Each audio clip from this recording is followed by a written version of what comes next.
KPU telah menetapkan pemenang Pilkada Banten. Kami ucapkan selamat mengemban amanah hingga pada saatnya nanti disumpah dan dilantik. Meski kami yakin banyak masyarakat yang ingin perjuangan ini dilanjutkan sampai akhir, hingga pada lembaga tertinggi konstitusi. Namun, ini bukan tentang Airin, bukan tentang Ade Sumardi. Ini tentang kepentingan yang lebih luas untuk kebaikan, untuk Banten tercinta.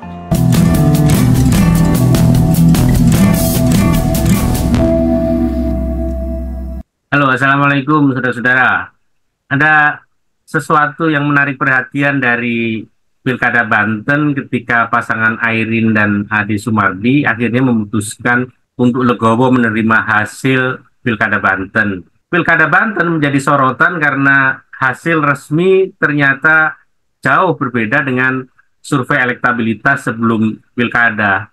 Kita tahu bahwa pasangan Airin Ade ini menempati elektabilitas yang dominan, yaitu di level 70%, sementara saingannya Andra Soni dan Dimyati ini hanya di level belasan. Yang mengejutkan adalah ketika hasilnya keluar, Airin ada di level 44, sedangkan kompetitornya yaitu Andra dan Dimyati mendapat 55% suara. Tentu ini adalah sesuatu anomali karena metode saintifik dikalahkan dengan realitas empirik dari pemilihan.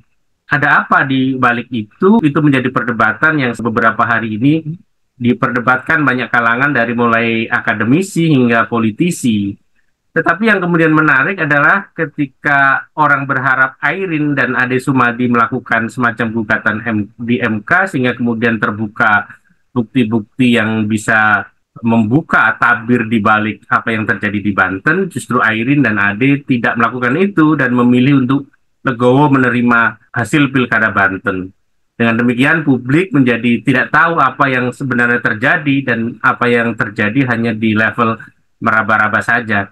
Apa sebenarnya yang melatari Airin dan Ade ini legowo menerima begitu saja? Apakah di balik layar ada semacam tukar tambah politik atau semacam itu? Kita akan membahasnya dengan Halili Hasan, dosen dan peneliti politik dan juga aktivis. Apa kabar, Bung Halili? Kabar baik, Bung Ali. Kabar baik. Iya, Bung, ini Banten ini menarik bukan saja pada hasilnya, tetapi penyikapannya juga menarik ketika Airin dan Ade ini memilih untuk menyerah gitu, dalam tanda petik menyerah karena tidak berusaha bawa ini ke MK sehingga kemudian adu bukti itu bisa terbuka untuk publik. Kira-kira apa yang melatarinya ini, Bung? Ya, tentu saja kita mesti mengatakan bahwa publik itu yang paling dirugikan, saya kira, dengan tidak majunya Airin Ade memperjuangkan apa yang mereka yakini selama ini.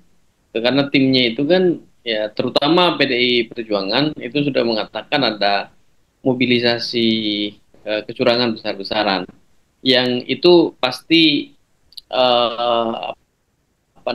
mengundang publik untuk kemudian mengatakan iya juga gitu. Tadi sudah Anda sampaikan soal misalnya elektabilitas gitu ya, yang itu tinggi sekali dan itu dijungkir balikan oleh hasil pencoblosan, yang itu pasti membuat kita berpikir ada sesuatu yang salah, ada something wrong gitu ya pada bagian itu, sehingga untuk membuat terang situasi gitu ya, apa yang sesungguhnya sedang terjadi di Pilkada Banten itu, salah satu caranya atau cara yang paling mungkin disediakan oleh hukum adalah dengan berperkara di Mahkamah Konstitusi, tapi kemudian dua orang ini, Airin dan Ade Sumardi, itu memilih untuk menerima hasil real count ya, penetapan KPUD Banten, dan kemudian mengucapkan selamat kepada Andra Dimyati.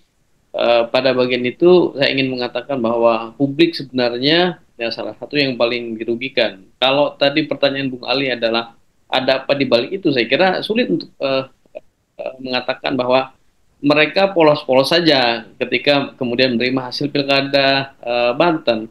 Tentu saja yang paling mungkin memberikan tekanan politik untuk kemudian tidak melakukan perlawanan adalah Golkar, saya kira. Karena kalau PDI Perjuangan kecil kemungkinan itu, tapi Golkar sebagai partainya Airin mungkin saja melalui Bahlil itu kemudian menekan agar Airin menerima saja apa yang terjadi di Banten dan menerima saja penetapan hasil Pilkada Banten 2024 seperti yang sudah diumumkan oleh KPUD Banten. Nah, sejak awal kan kita ingin mengatakan bahwa PDIP dan Golkar itu kan sesungguhnya chemistry-nya tidak cukup terbangun ya setelah PDIP itu secara formal memilih untuk berada di luar kabinet. Sementara Golkar itu bagian dari Kim Plus. Hanya persoalannya waktu itu kan Golkar itu berada dalam persimpangan karena kalau dia tidak mendukung Airin sangat potensial Airin itu akan berganti baju menjadi merah dan itu tidak menarik kalau Airin itu pakai baju seperti bajunya Bung Ali hari ini gitu ya, merah gitu.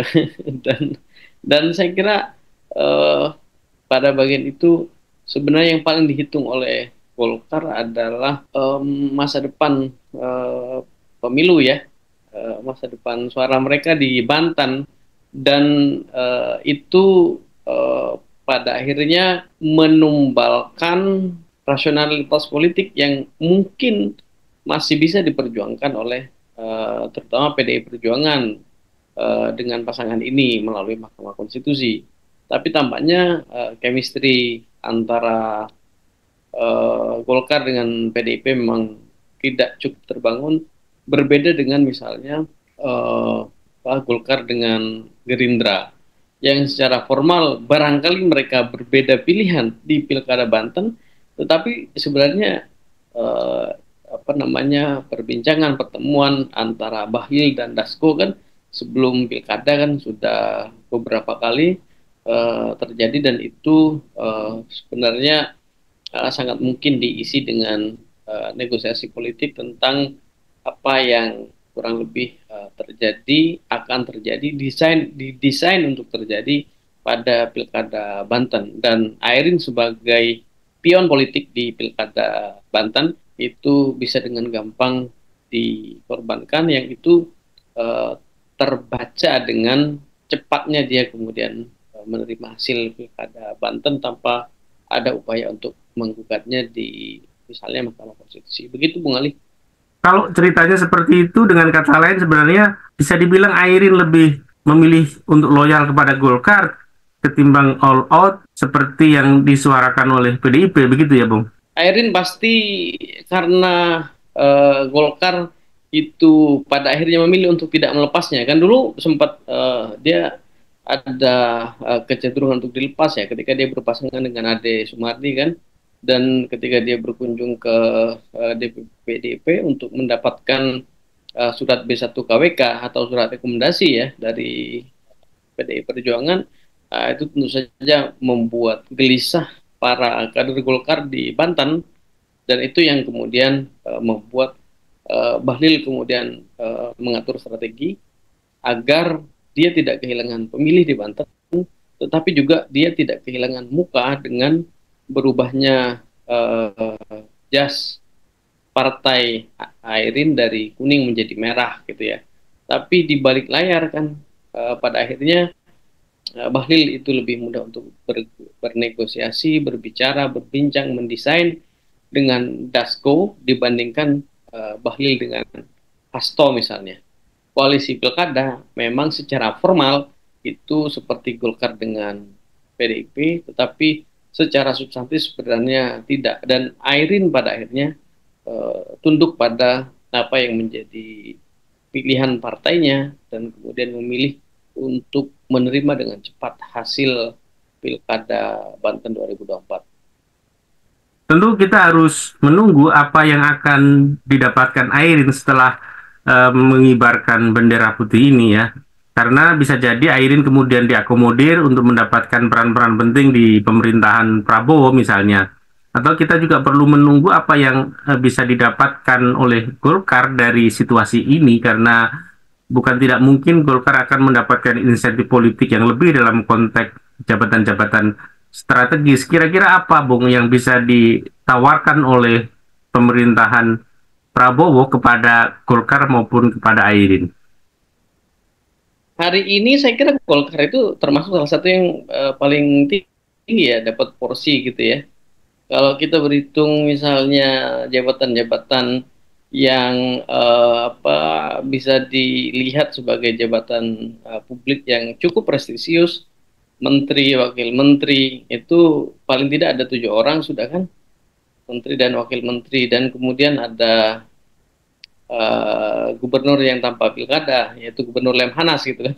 Itu juga dari Golkar. Kan. Jadi 8 itu sudah cukup besar sebagai apa namanya bukti bahwa Prabowo dengan sangat serius mengakomodasi kepentingan partai terbesar kedua di Republik ini, ya itu sudah kelihatan banget. Jadi kalau dia kemudian Golkar saya kira itu apa namanya mesti ditambah apa jatahnya untuk jabatan-jabatan politik di pemerintahan Prabowo, saya kira menjadi gampang saja bagi Prabowo. Menurut saya apa namanya dibandingkan dengan Prabowo menawarkan, saya kok cenderung Golkar yang akan menagih. Jadi yang poin aktifnya di sini itu ada di Golkar.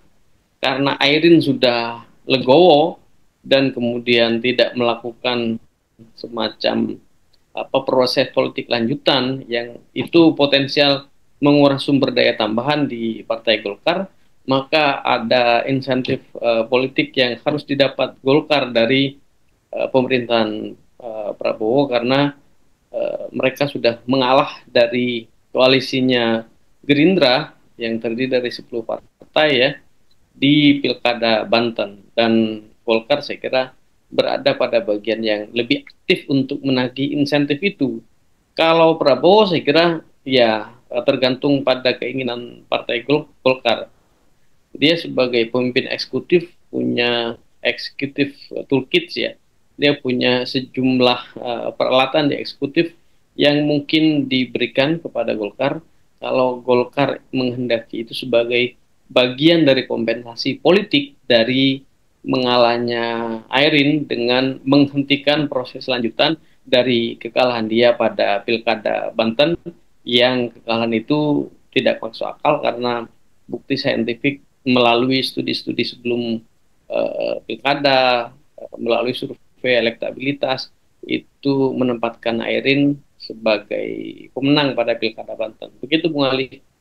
Menarik kalau kita menyinggung soal metode saintifik ya. Selama ini survei-survei itu relatif cukup akurat untuk menggambarkan peta keterpilihan, tetapi untuk kasus Banten ini menjadi berbeda. Sejatinya survei itu kan sebenarnya ditempatkan juga dalam posisi sebagai kontrol untuk mengendalikan anomali politik yang diduga direkayasa, sehingga kemudian publik tetap bisa memiliki panduan untuk menilai sebuah pilkada. Tetapi ketika hasil pilkada itu jauh dari hasil survei, toh juga tidak ada kontrol publik yang mampu menempatkan posisi pilkada itu di posisi yang saintifik gitu. Bagaimana Anda melihat situasi ini? Over confidence pada pemilih, juga pada partainya, mesin partai di 7 partai yang mendukung Airin AD yang overconfidence itu menjadi semacam apa namanya titik balik yang kemudian membuat Airin kalah. Dan saya kira di bagian yang lain, kalau penjelasannya saintifik ya, di bagian yang lain kita mesti katakan bahwa ada operasi yang seperti yang pernah saya katakan sebelumnya ya di podcast kita sebelumnya, bahwa ya operasi itu berlangsung sebelum pilkada. Karena operasinya itu sebelum pilkada, maka menjadi lebih soft gitu ya tampaknya. Tapi agak sulit memang dari sisi presiden saintifik gitu selama ini yang itu sebenarnya tidak cukup meyakinkan untuk mengatakan bahwa kekalahan Airin itu karena faktor biasa-biasa saja. Salah satu apa namanya area battleground bagi mobilisasi aparat yang disebut sebagai parcok itu, salah satu yang kencang itu di Banten, salah satu yang kuat itu di Banten, di samping Jawa Tengah dan Sumatera Utara. Makanya tadi saya katakan, yang all out itu memang didesain sedemikian rupa sebelum pilkada gitu. Jadi catatan penting yang perlu kita garis bawahi bahwa meskipun Anda unggul superior di tingkat elektabilitas, jangan overconfidence, karena di balik layar ada kekuatan-kekuatan tersembunyi yang bekerja keras untuk mengalahkan Anda, baik secara legal maupun secara ilegal menurut hukum pemilu. Jadi intinya adalah bahwa angka-angka elektabilitas di dalam ukuran-ukuran saintifik itu dengan segala faktor di luar itu kemudian bisa dibalikkan menjadi dari kemenangan menjadi kekalahan. Kira-kira itu ya Bung ya?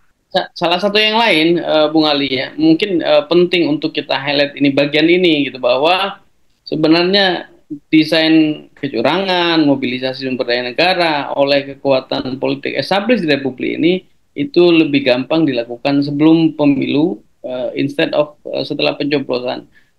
Ya, terima kasih atas analisisnya. Kita akan membincang banyak topik di waktu-waktu berikutnya. Sekali lagi terima kasih, Bung Alili. Sama-sama, Bung Ali. Ya, saudara-saudara ikuti terus channel Politika 19 yang menyajikan analisis-analisis politik untuk Anda semua. Terima kasih. Assalamualaikum warahmatullahi wabarakatuh.